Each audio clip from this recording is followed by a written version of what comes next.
Anyways.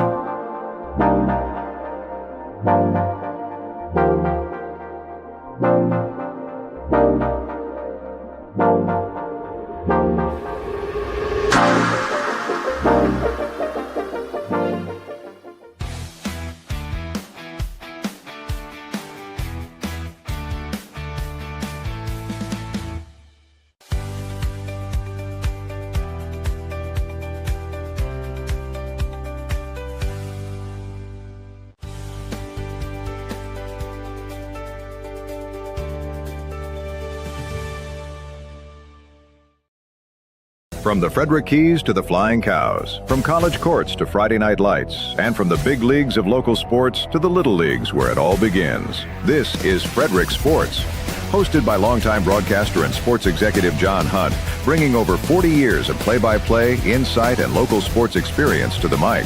Frederick Sports starts now.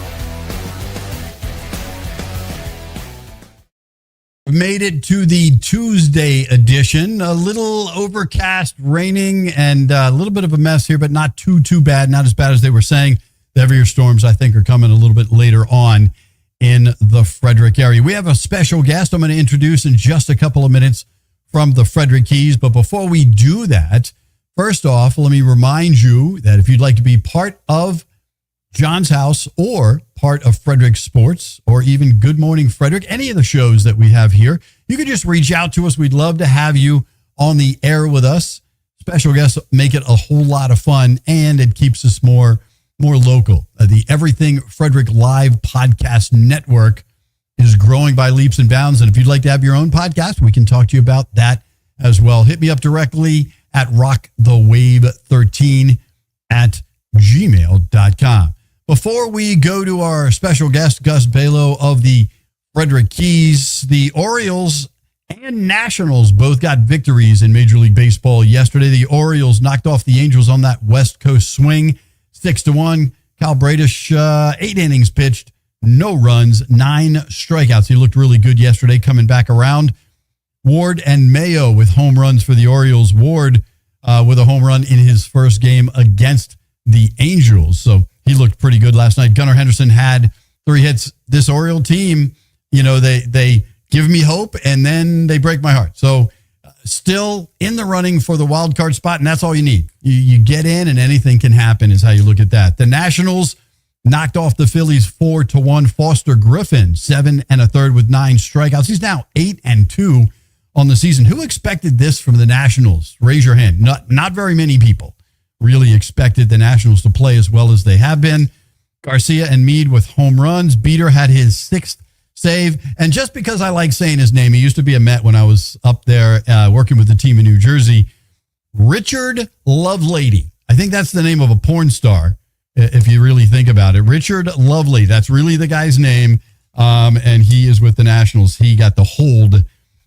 That makes it even funnier. He got the hold in the game. Anyways, little bad humor before I switch over and introduce my good friend, Gus Balow, the broadcaster of your Frederick Keys. He is actually going to be broadcasting live a little bit later on in Wilmington, Delaware. I have to be careful not to say North Carolina, but in Wilmington, Delaware, where the Keys will be playing tonight. How's the weather up there, my friend? Yeah, well, appreciate you having us on, John, and happy to be talking some Keys here with you and some baseball on this Tuesday afternoon. So I am in the press box in Wilmington, Delaware at Daniel S. Farley Stadium here in Wilmington. So right off the riverfront, right off of Interstate 95. Only about a 2-hour trip for us. So pretty quick turnaround, which is exciting. And yes, we're on the road today, beginning a 6-game series. Weather it's raining right now, but the models that I've seen is showing that by the time we get to around that 6:30 mark when the game's supposed to start, that the rain should be out of here. So I think the only thing that would sort of maybe hinder that would be field conditions. But from what I've talked to a few people in the press box, and I haven't gained the sense of anything that would change. So yeah, I think we should be good to go, and hopefully we can. And I know our guys don't want to play. I'm sure their guys want to play. So let's hopefully get some baseball in tonight. Guys don't generally like to play doubleheaders anymore, especially the way pitchers are handled differently now versus when I was growing up, and the pitchers are more specialized and they pitch on pitch counts, especially at lower levels of baseball. So you have to be careful with doubleheaders. But let's talk about, first off, how about our guys first time out of the box back as affiliated with the Orioles, winning the first half championship? That was pretty awesome to see last week. Yeah, I think I'm still myself trying to process it just because it was such a kind of a whirlwind last few days. But yeah, last week, it was funny. I was hanging out with a friend Monday night before the series, and I was like, just hanging out together, this is a great stress reliever because I know that this week, especially the first 3 days, will be very stressful. For me, as anyone could probably attest back at our office, they would say I was probably, especially on Thursday, probably a little more stressed than I usually am. So I want to apologize to our folks for having to deal with that. But no, it was, I was more just, wanting our guys to do well. I think, I always believe that I'm always a believer that I want good things to happen to good people. And our players and coaches, they have not only been really good on the field, but they're also great people. And I see that every day just being with them in the clubhouse and all those sorts of things. And I know it's, you take away the baseball aspect of it, you just want to see good things happen to good people. And in this circumstance, I certainly wanted them to have that. So, yeah, we lost the first game of the series on Tuesday against a Hub City team that is really good. And, of course, they were in the championship last year, so they have a bunch of guys back from that team. So they have a really good team. So we knew it was going to be tough. And that first game was, we lost early. But give a lot of credit to our guys. They rallied and swept the doubleheader on Wednesday. And with Winston-Salem beating Greensboro, all of a sudden we went from being a game and a half out to being in first place because of winning percentage. Thursday, a one-game season where you just had to win and get in. And I think the guys got really excited about that. And we certainly felt that going into it. It was definitely a buzz in the dugout and in the clubhouse, too, knowing what was on the line. So great approach by our guys. We found a way to win that game Thursday. It was a tight ball game down the stretch. And obviously they actually put on the tying run on third of the ninth inning. I mean, they were right there tied. Yeah. I wanted to ask you about that. I was standing with the ownership group getting ready to come on the field and film the celebration. And it was a 3-run lead going into the ninth. And were there 3 errors or 2 errors and one it was questionable in that inning? Yeah, it was a couple plays here and there. There was a play at first base, I think, that got out of the glove, and a couple other things as well. But yeah, we rallied. And again, Hub City's a good team. They're a very resilient group as well. They're top of the order, did a lot of damage throughout the week.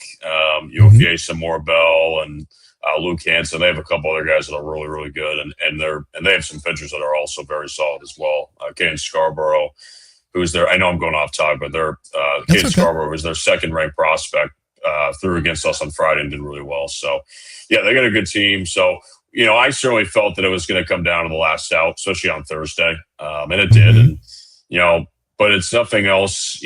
I'm just so happy for our guys that we were able to get the last out, and Joe Glassie, who's been one of our big closers all year. He's the one who gets to take the ball in those final 3 outs, and that's who we wanted out there. And I think we were just able to get the last out. So very happy for our guys, very happy for the Orioles and the front office, and just everyone who makes this possible. It's truly a team effort. There's not one person that makes this reality. It's everyone pitching in and working together. And I think with that all put together, we were able to put a product that our fans really enjoyed, and I certainly enjoyed the call. Oh, yeah. And here's what I'm going to do. I'm going to throw out 3 hitters and 3 pitchers. I'm going to tell you I'm going to say their name, give a basic stat or two. And I want you, because you ride around with these guys every day, give me the first thought that pops into your head. We'll play a little game. First thought that pops into your head about these guys. I like that. Let's do it. And how far you think they're going to go in the organization. We got to start it off with your 20 home run guy, Victor Figueroa, playing first base. Yeah, well, Victor's been fantastic. He obviously, got traded last year at the deadline, and really, since he's been with the Orioles, has really made it clear that he's, the Orioles feel like family, and just the organization surround him, the coaches and support staff. Figueroa, he has been obviously our big power bat in the middle of the order, and has really surged in that middle spot. And he's obviously got a lot of, strength in his bat, a lot of power. Not a guy who talks, a lot or is who's like a crazy, vocal leader or anything like that. But he just goes out there and does his job, and you always smile around him when you're around him. I know when I'm around him, it always makes me feel fired up because he wants to go out there and compete, and he certainly has a lot of power, and he's done that too with the JUCO ranks, and even when he was with the Padres minor league affiliates, and last year in Aberdeen was surging, or last year. Yeah, I guess it was last year in Aberdeen was surging there. And obviously this year he's been our big home run hitter, and he had a couple big ones against Sub City, including a grand slam in game 2 of the doubleheader on Wednesday that kind of really set the tone of that game, because from there we were able to take advantage, and we ended up winning that game, I think 9-1. So yeah, definitely set the tone. Nice. And he's been a tone setter for sure. When he had one, I was talking with a couple people about this. He had one against the Cyclones, Brooklyn Cyclones, last, I guess, about a week and a half ago. That went over the right field wall, like 20 feet maybe. Mm-hmm. And it was probably, and I was talking to their broadcaster, Justin Rock at the Cyclones, and he was saying that that's the furthest one of the furthest home runs he's ever seen in that ballpark. Because way the wind blows off the water in Coney Island. Yep. That wind blows right off the water, and it's tough to hit one, and he hit one, and it was a no-doubter. So he's got so much power in his bat. I think the guys certainly feed off of that, and when he gets a hold of it, he can put over the fence pretty quickly. Yeah, so he's having a great year. And I've been in that ballpark a few times in the last 2 years, and there's no question. That's a ride for sure. It is a ride. I'm going to make sure I say his first name right. The shortstop, Weewa Aloy. Am I saying his first name right? Vahiva Aloy. Vahiva, like a V. Okay. Yes, 11 homers, 49 RBIs for the team. First thoughts? Yeah, well, Vahiva's had a really good year in high. Obviously, he got drafted in the first round last year and was the Golden Spikes winner a year ago. So he obviously has a lot of power himself.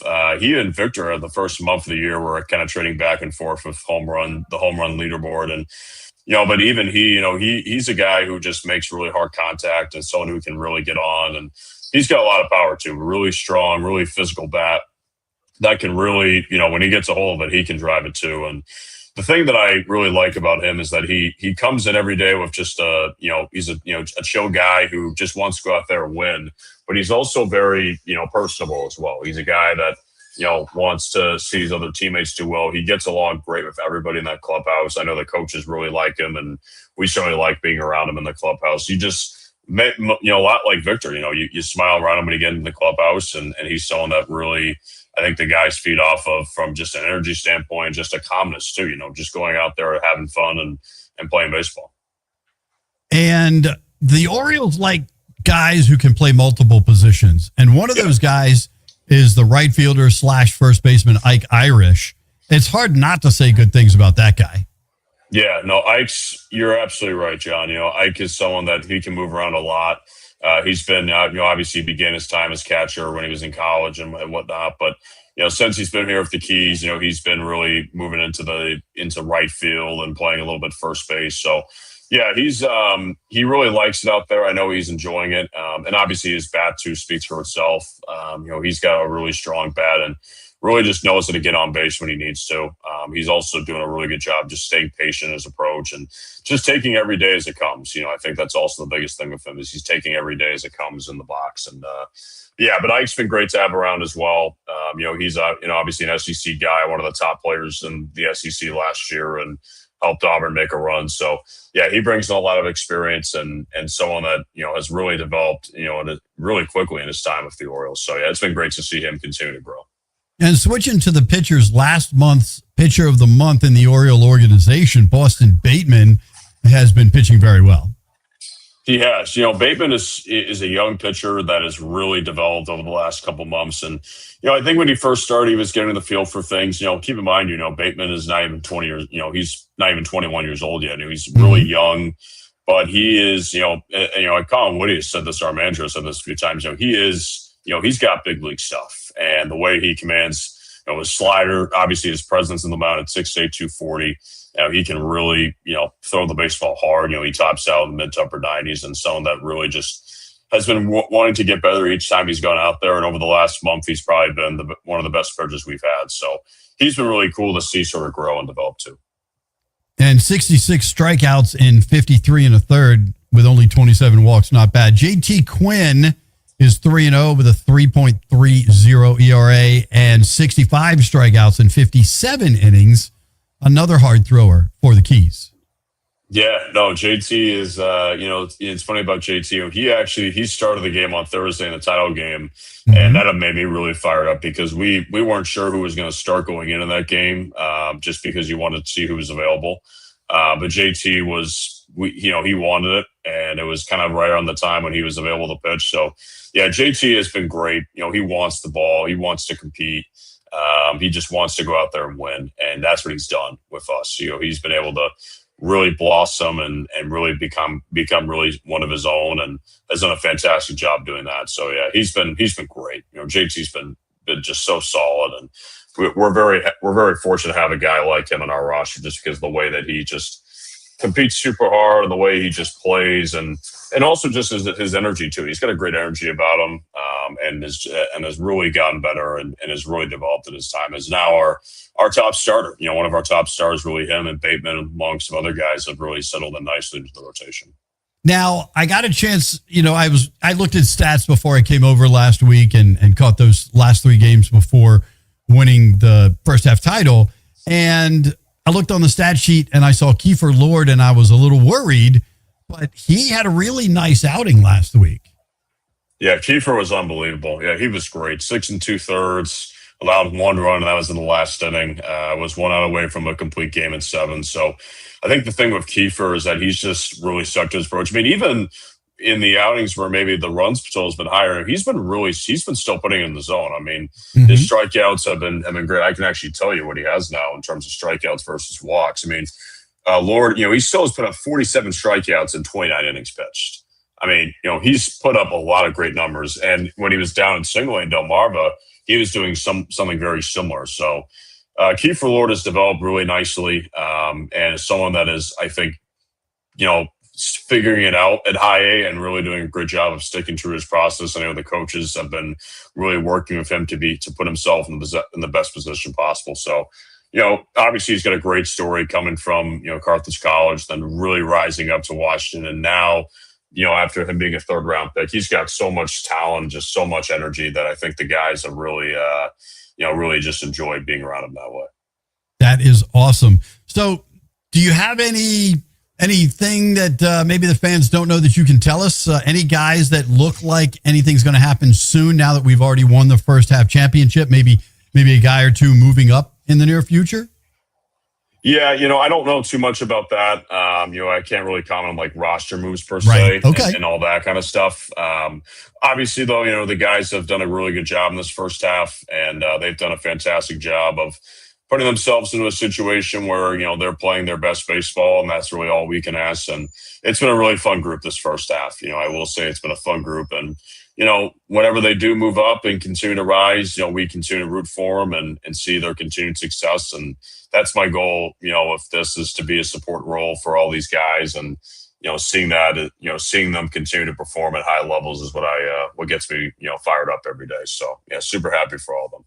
All right. Our Keys are on the road in Wilmington, Delaware. They should get underway tonight. If you're going to watch the game, you can go to the Keys website and you can click there and watch the game. Of course, Gus will be on the call. You'll be able to check him out as well. And then you guys return home to play Brooklyn. What do you think, by the way, as a broadcaster, when you're traveling now, It's got to be easier, but for the fans, maybe not, seeing 6 games in a row with one team. Now, like I said, as a broadcaster, it's got to be a little easier because your stats, it's easier to line them up. You don't have to move as much. But how do you feel about it? Yeah, I think it took for me a little bit, getting used to. I think for me, the biggest thing was trying to, figure out, okay, what do I need to do every day to be the best level I can possibly be? And just staying consistent, right? My role has certainly changed here with the Keys, just because obviously when we were in the draft league, I was doing a little bit more on the player personnel side of things and player ops, whereas now I don't really have to worry about that as much. Right. The Orioles handle all of that. Yeah. Yeah. It's a lot different. Like when we're on the road, I don't have to worry about, checking in hotels and all that stuff. That's taken care of for me. All I have to do is show up. So that's allowed me to really focus on more about the broadcast, and also the other things going on with the Keys. I also do sales too during the off season, and still have to service accounts, so it allows me to focus more time on that. But playing the 6 games in a row against one team, you certainly get to know the guys after a few days, and that's good. But I've gotten used to it now. Wilmington, we played earlier this year. They have a different roster, kind of like we have a different roster. Obviously, the biggest thing that the biggest thing about Wilmington is, obviously they recently had their call up with the number 1 draft pick last year, Eli Willits, whose brother Jackson won a national championship last night with Oklahoma. So Eli has been, I was talking to a couple of their press box staff just about what it's been like having him here. And, fans have definitely responded, coming out to see the top pick from last year. So, yeah, he's had a great start to the year in high A. So, certainly I think all the emphasis will be on, seeing him. But they have a lot of other guys too. Rodney Cruz is another top 5 prospect that's really good. And they got some pitchers that have also had a very good year. So they got a nice team, and they just, they actually just swept Brooklyn, if I'm not mistaken, last week. So they got a really good team, and it should be a fun series. Should be a really good series. And yeah, hopefully it starts tonight. Hopefully we get some baseball in here pretty soon. Sounds good. And then you come home for a 12-game homestand with Mondays off. Oh, yeah. Starting with next Tuesday, Agriculture Night. Wednesday is WAG Wednesday and Guaranteed Win Wednesday. It's Bucket Hat Night on Thursday next week. And then you have fireworks Friday, Saturday, and Sunday to start that long homestand. So we got fireworks. So not Saturday. Saturday is a 1 o'clock start. Yeah, Saturday we actually play at 1 o'clock. But that's right. It is. Okay. We got fireworks, though, Thursday, Friday, and Sunday. Okay. So Thursday was actually a rescheduled date of a fireworks that we were supposed to have in May, but because of weather, we had to move that. So that is actually the American Reversible Bucket Hat giveaway, courtesy of IBW. I will say this. I've seen the hats. They are sharp. Okay. I would tell fans, get there early because they are really, really good. I know it's a bummer because as media, you don't get to get the goodies. You have to go in as a regular fan. When you have that media tag, you're not allowed to take the goodies. There's Now, sometimes, obviously, I'll still get my hands on it as someone who works in the front office. If there's extra, yeah. Yeah, exactly. But no, we're super excited about that. And obviously July 3rd is, since I've been here, that's been the biggest crowds we've had every single year. And I fully expect it to be one of our biggest crowds all year, especially if being on a Friday, right, leading into the 4th with us playing at 1 o'clock. And that will set the stage that night for the Baker Park fireworks in town that night. And then Sunday, we have the, Independence Day stuff on Sunday with fireworks. So, yeah, 12 games in 13 days. I know our staff is resting right now while still working and getting ready, but we'll be ready to go for the 12 games in 13 days. We'll be ready to go. I remember those days as a GM the last 6 years running long homestands. I didn't mind long homestands. My employees didn't like it very much. I was at the ballpark every day anyways during the season. I didn't know any other way, but at minimum on a Sunday or Monday, it was supposed to be an off day, was a 10-hour day for me. So I get it, but I actually enjoyed long homestands. You didn't have to worry about the guys as much. They're all right there. You get into routine too, I think. And that's what's the good thing is that you get into routine very quickly with that. So, it definitely sets the stage. These 2 homestands are really big because after this, we actually only have 3 homestands left the entire season. So you really it's crazy to think about, but we're past the halfway point, and by the time we get to that point in July, we'll be kind of getting to the finish line of the regular season. Now, of course, we'll host the playoffs, and that'll be really exciting. But but we're excited, and we're ready to get after it and ready to go, and we're looking forward to the week. So yeah, it should be a big homestand. You can still get tickets, and we certainly hope to see you all at the ballpark. Now, can fans, now that you're guaranteed a playoff spot, can fans get their playoff tickets early, or do they have to wait and there'll be an announcement coming later on how they can handle their tickets? Very good question. Not right now. They're still working on those plans. I can tell you they're working very hard on those plans. We have talked about some stuff, but not right now. Tickets, I'm sure, will be announced in the coming weeks, and I would just ask fans to stay tuned to socials and for and us. We'll keep you updated. We'll keep you updated here too. Yeah, we'll keep. Yeah, well, John will keep everybody updated. So, yeah, just stay tuned to our socials. We'll have updates for you, and we appreciate all your support. I also, I do want to give a big shout out to our fans, and I really should. I probably shouldn't be even the one saying this. This is more, Braden McGee and Slater Fuchs, our managing director and general manager, who I would just say thank you to our fans. We had some awesome crowds this last homestand. Oh, yeah. Even, in the early part of the week, we had some really, really good crowds. So thank you to our fans who have really come out and showed up. We had a crowd of over 8,000 on Saturday night. So we want to thank our fans for coming out and showing the Keys support. I can tell you that our guys really enjoyed just being around them. Our guys have really enjoyed the fans and the fan support. So they really appreciate it. All right, we're about to go to a quick break, but before we let you go do your thing, we're about to announce Major League Baseball's top 25 baseball movies. I know it's hard for anybody who's involved in the game to pick a favorite. So give me 3 of your favorites, and, I'll tell you if they're on the list. Yeah. Well, I think you have to put, for me as a broadcaster, I'm always a major league guy. So I'll put major league in there. I would say, man, there's a lot of them. Moneyball is always a classic. Obviously that one's a good one. If I did, but my favorite one, and I don't know if this will make the list, but I'm a little bit biased on this one. All right. The Benchwarmers. And that's it did not make the list, list, but I know I got you. I have a feeling it did not make the list because it's not like from not a serious baseball movie. Not really. But the thing about that movie is it has a name. There is a character by the name of Gus, and they call him Gus Bus, and that's what sometimes people call me around the office, and have called me for a very long time. So I have a little soft spot for Benchwarmers, but those would be probably my 3. There's a lot of good ones, but Major League with Bob Uecker is going to be up there. Moneyball is going to be up there. Just as someone who's now working in baseball, that one's obviously a great one. And then, but Benchwarmers for me is, unbiased. So that's going to be up there for me. And you mentioned Major League and Bob Uecker. Actually, from what I understand, they have 6 degrees to Kevin Bacon. We got 6 degrees to me here because a broadcaster that worked for me the last couple of years, Matt Sossler, I understand worked in the same league as you, but you never got to call a game together. It's my understanding. That's what he told me. I asked him if he knew you, and he said he did sort of. And I said, what do you mean? He said, well, we both were in the same league calling games, but we never got to call a game against each other. So we never called the game against each other. We probably need to reach out with one another, but never called to get. Yeah, it's broadcasters too. We all are kind of one big family, and all the other broadcasters in our league, in the South Atlantic League, have been really good to me. I'm still one of the younger guys in our league. I'm only 24, so I'm still one of the younger guys in our league. So I'm still getting my feet wet, getting used to all the guidelines and just all the changes. So I appreciate all the broadcasters who have welcomed me with open arms. It's been really appreciated.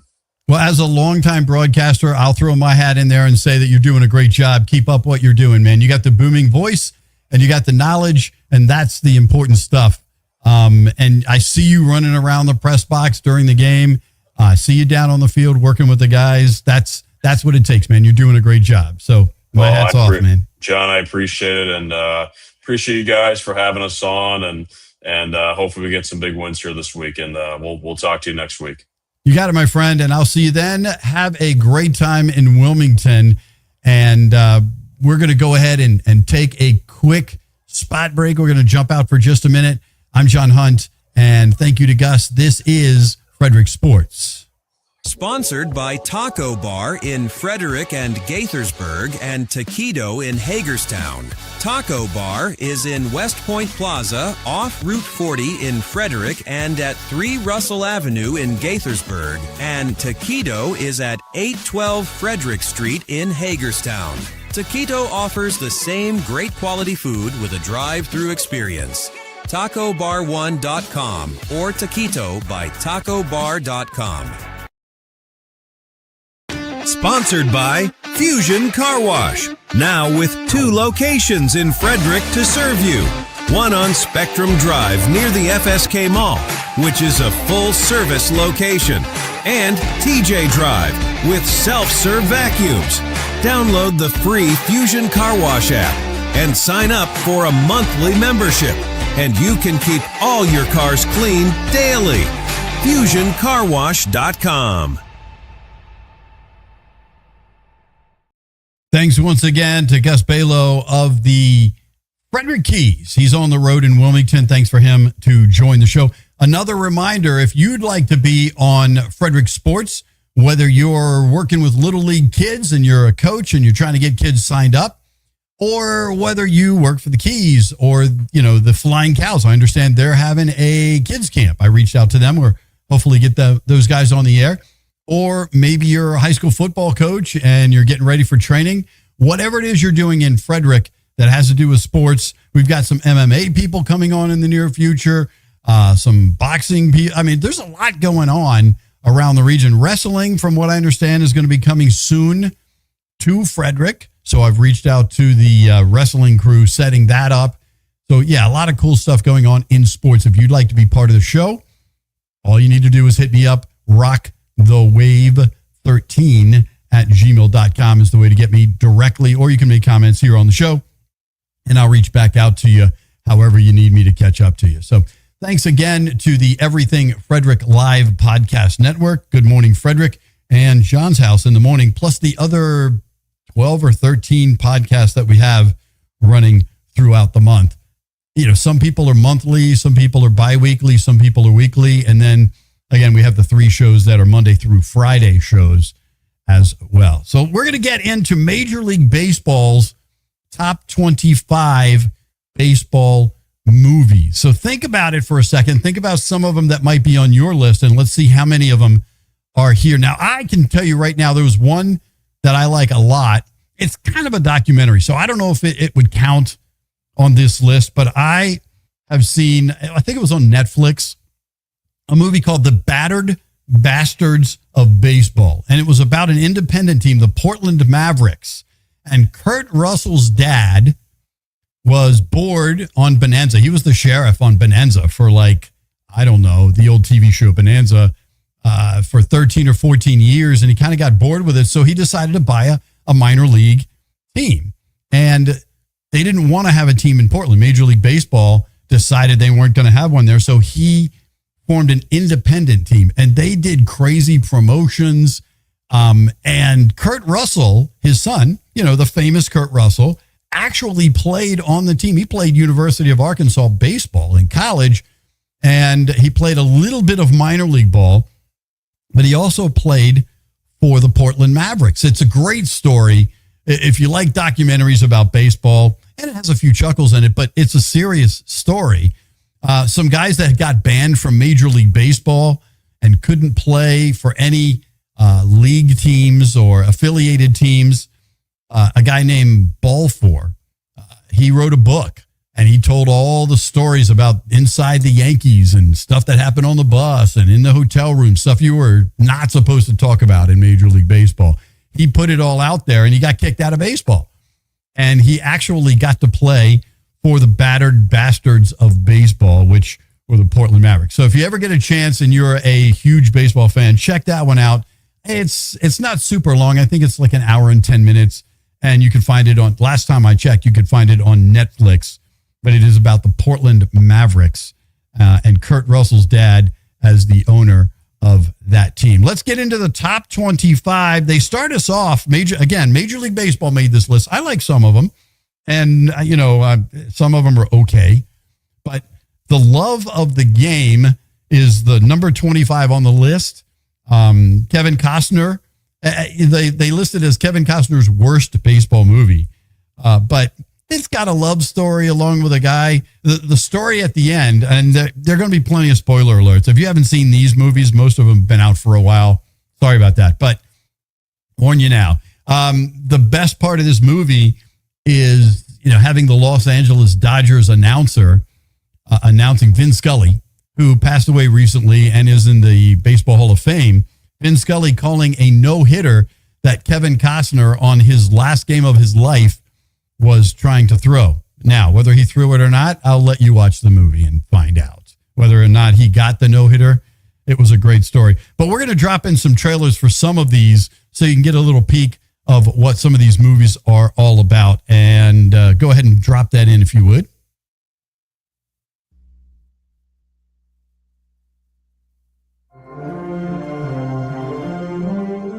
After 19 years in the big leagues, 40-year-old Billy Chappell has trudged to the mound over 4,000 innings.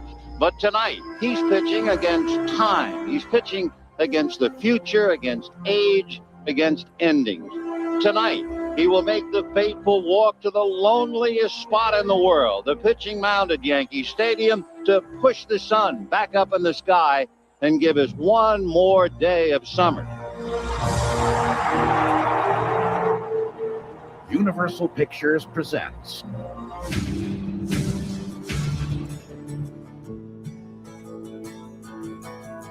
How do you like to be kissed? How does this work, Billy? Little boys buy cards with your picture on them. They buy those for the gum.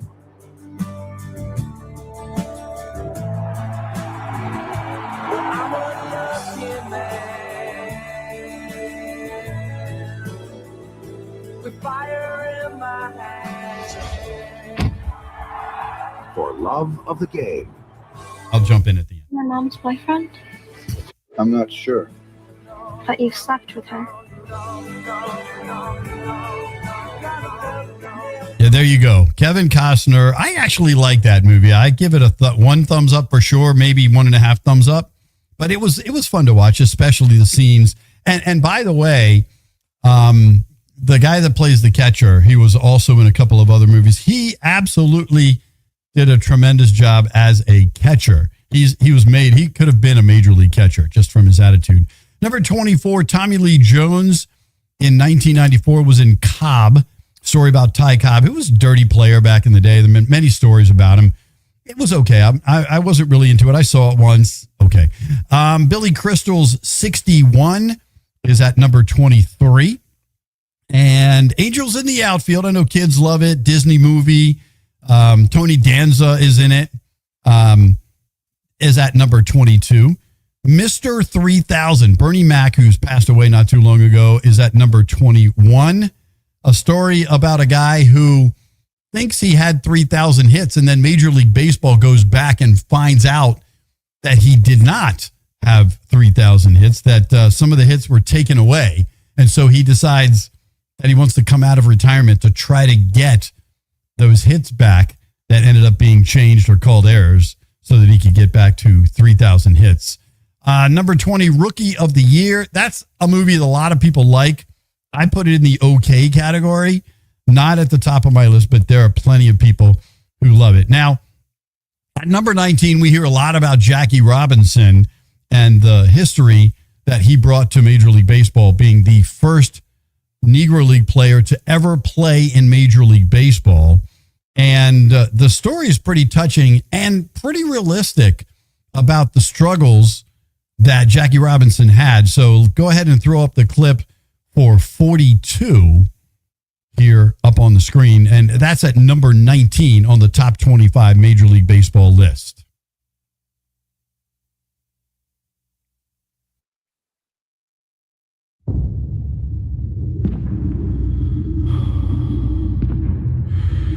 I don't know who he is or where he is, but he's coming.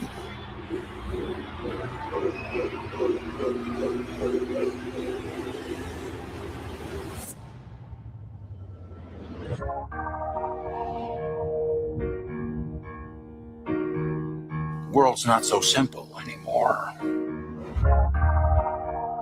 I guess it never was. We ignored it. Now we can't. Brooklyn, we go hard. You Jackie Robinson?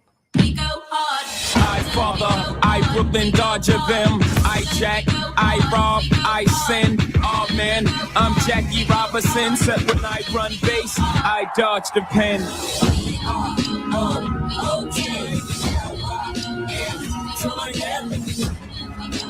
You want a player who doesn't have the guts to fight back? No, I want a player who's got the guts not to fight back.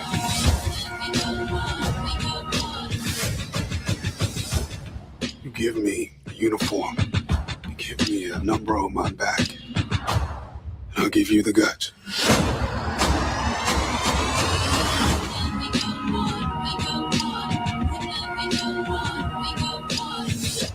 Again, 42, near the top of my list of great baseball movies through the many years.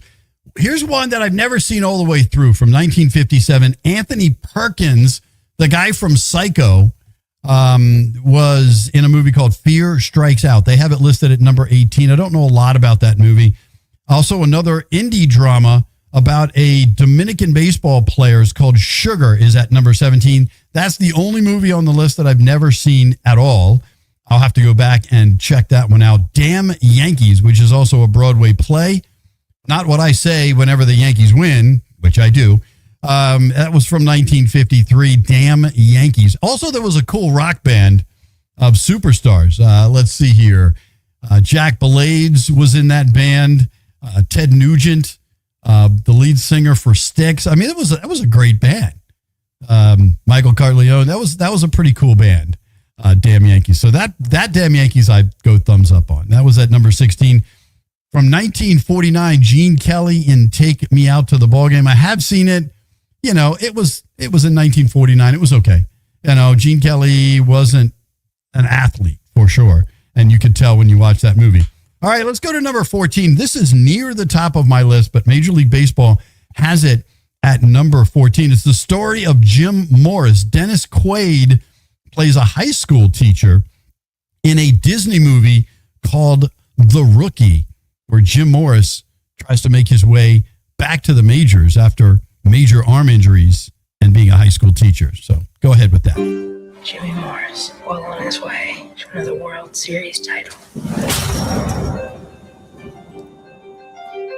15 years ago, You got your shot at baseball. You got hurt. Jimmy Morris put his dreams aside. Coach? Counselor? Don't report that, Esther. I never do. But sometimes, Hey, Coach, you want to throw? I'll throw a couple. Yeah, Dad, bring the heat. when you least expect it, dreams come back to life. I threw today. How hard? Pretty hard. Anybody want to tell me how we lost that game? We quit out there. I'm talking about having dreams. You don't have dreams, you don't have anything. You're the one who should be wanting something more. Last time I checked, scouts aren't looking for high school science teachers. We start winning, you try out again. You serious? Yeah. All right. To the district champion, ours. Now it's your turn, Coach. It started as a simple bet. I promised to try out. It was this thing to get the kids to start playing. It became the most incredible true story Rule number one is arms slow down when they get up. in baseball history. From the studio that brought you Remember the Titans, We've got an 8-year-old boy who waited all day in the rain to see his daddy try to do something that nobody believed he could do. Now, what are we telling him if you don't try now?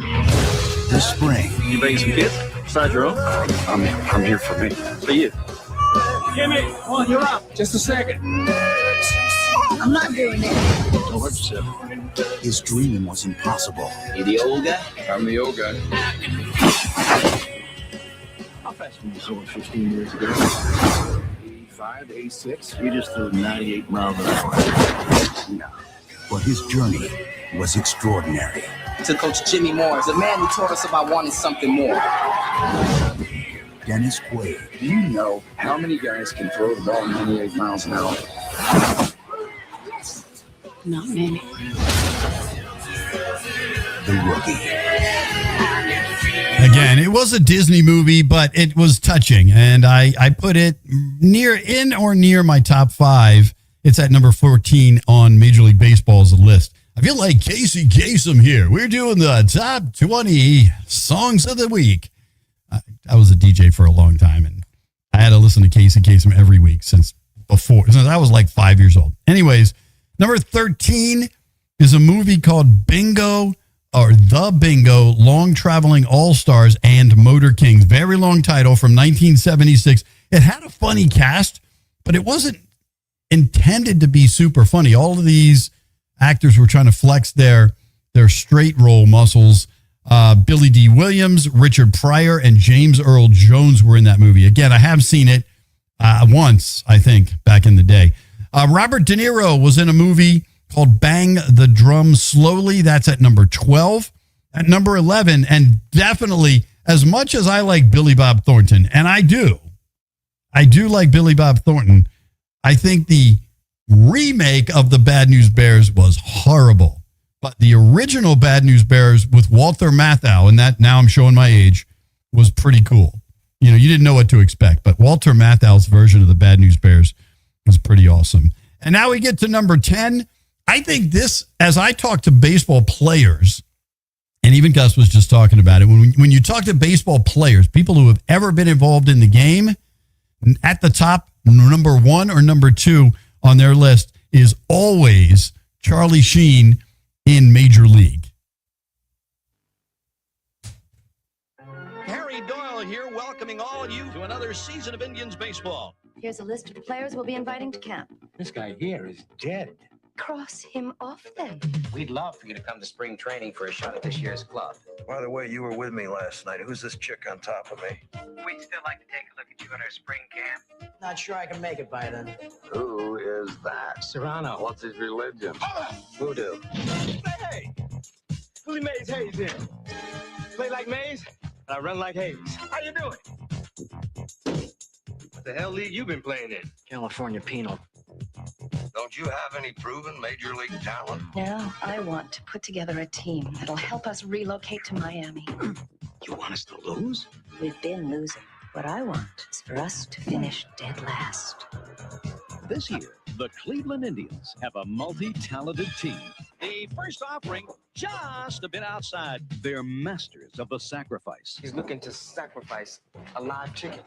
One whole chicken, just like you said. The double play. Excuse me. I have a much better body than she does. Big for me, she really does. And the pickoff. Every time we win, we peel a section.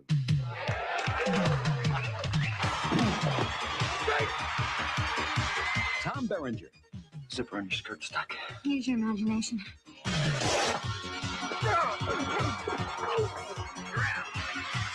Charlie Sheen. These things make me look ridiculous. Seeing's the most important thing, son.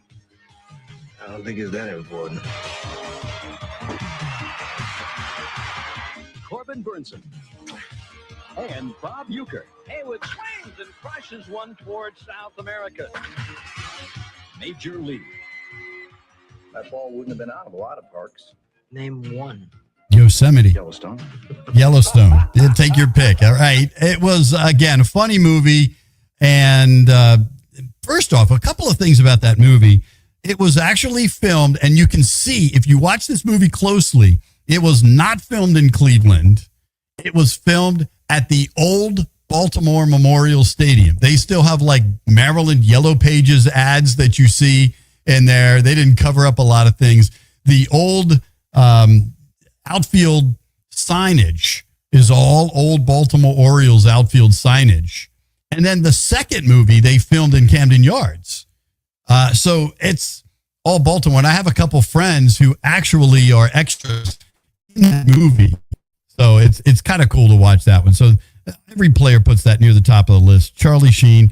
And by the way, Charlie Sheen had thrown in college and in high school, and they say he was throwing 83 to 87 miles an hour in the movie. So he was actually throwing pretty hard. I mean, no, he wasn't throwing the 100 miles an hour they were saying he was, but he could throw pretty good. And he was throwing more than major league pitchers these days were throwing, just filming the movie. And he would take it seriously every time. So when it was all done, he actually had a minor arm injury from being in that movie. So there you have that. Everybody Wants Some. It's a movie about a college team, is at number 9. All right. Everybody loves this movie, and I don't. It's cool. It was fun. It's great for kids. I see a lot of these guys going to Major League and minor league baseball stadiums now and making money off the movie, shaking hands, kissing babies, doing autograph signings and taking pictures and all that stuff. The Sandlot. Everybody says, you're killing me, Smalls. You're killing me. Okay, it's cool. Not in my top 10, but it's a decent baseball movie. I'll give it that. Number 7, one of the greatest baseball movies of all time. The whole scene at the end when he hits the home run and trying to make the team, and everybody thinks because he's old he can't do it. The Natural with Robert Redford, one of the greatest actors of all time, is at number 7. And at number 6, and don't worry about playing the clip. I think this is one that a lot of people have seen. We'll save the clip for the very last one. Number 1 on the list. At number 6, and again, I would definitely put it in my top 3, only because I've been a general manager for teams that we had to watch dollars. So we were playing Moneyball in the minor leagues for teams that I was working for and with. Brad Pitt and Jonah Hill in Moneyball. And again, there's so many clips that I use out of that movie. And when I was a general manager, you didn't get a chance to sit down and eat a meal. So like Brad Pitt in that movie, no, I do not look like Brad Pitt. I have a face for radio, I know. But, as a general manager, nobody ever saw me sit down and eat a meal. And the crew would always, tell me that. Well, just stop for a minute and go eat. No, it was me, eating an apple as I'm walking around, or a cookie, or, some kind of a snack as I'm running around the ballpark all day. It was during games, especially game days, no chance to stop and eat, or maybe grabbing a hot dog from concessions as I'm walking around, but never the opportunity to sit down and eat a full meal. So just like Charlie Sheen in that movie. Let's see here. We are down to number 5, 8 Men Out with John Cusack. It actually has a pretty stacked lineup. That was about the 1905 Chicago Black Sox, as they called them, who took money to lose the World Series. Everybody blamed Shoeless Joe Jackson because he was part of that team. That's why he's not able to be in the Hall of Fame. But Shoeless Joe Jackson didn't keep the money. He wasn't a very educated guy. He didn't realize what they were giving him. He gave the money back, and he had the best hitting average and played best in the field of either team, despite the fact that the White Sox lost, but they still won't let him into the Hall of Fame along with Pete Rose. At number 4, hey, Dad, you want to have a catch? It is Field of Dreams from 1989, another Kevin Costner movie. From 1942 is number 3, The Pride of the Yankees.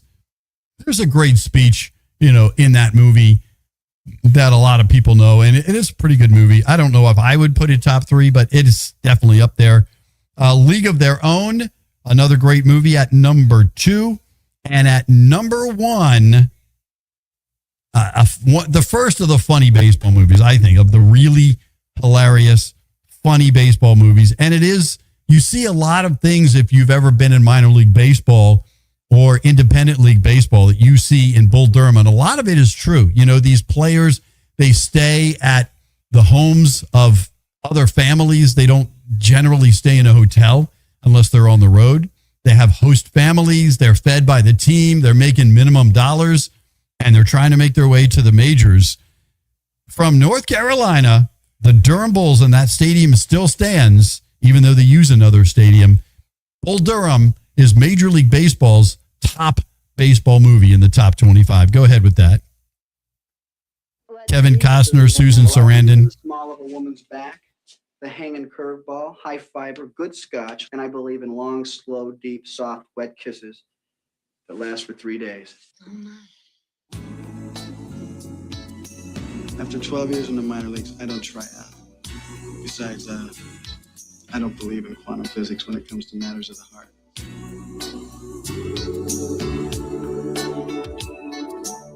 Sometimes love can explain. Have you ever been tied up in this? Come on, fire one in here. This is ridiculous. I'm a professional. It still remains a mystery to me. That's hot. Any other man.